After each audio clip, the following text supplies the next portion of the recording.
Yeah, artist blocks. What are artist blocks? This block to your creativity. I personally rarely get an artist block, but I'm well trained at that, and I spot straight away if I am trying too hard, or I'm doing it for the wrong reason.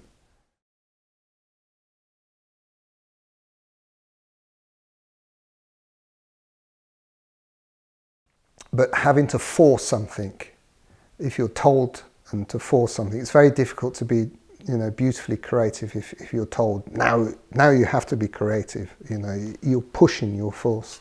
So yes, there is a creative block in that way. Personally, I have such a huge wealth of imagery going on all the time, visually all the time, and within myself all the time. I paint pictures, I compose artworks in my mind.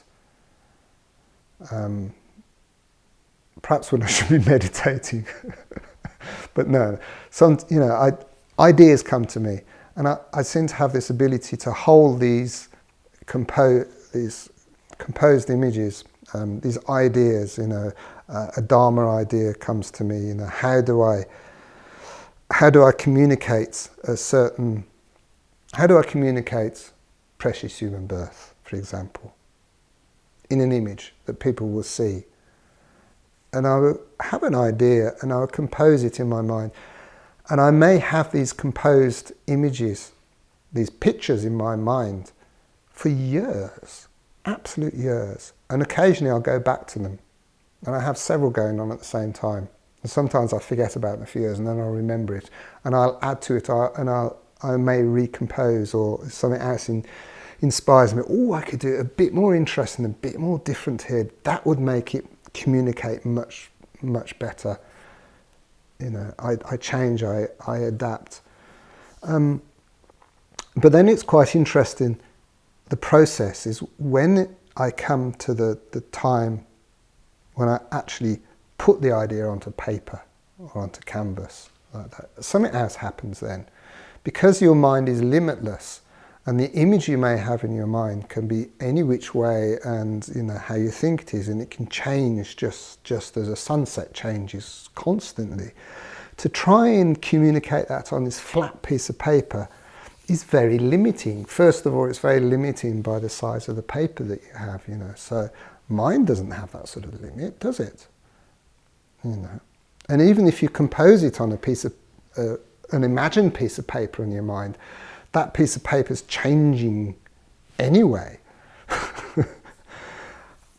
Hues and colours and shades. So when I apply this to the paper, there's a definite limitation. You become limited straight away.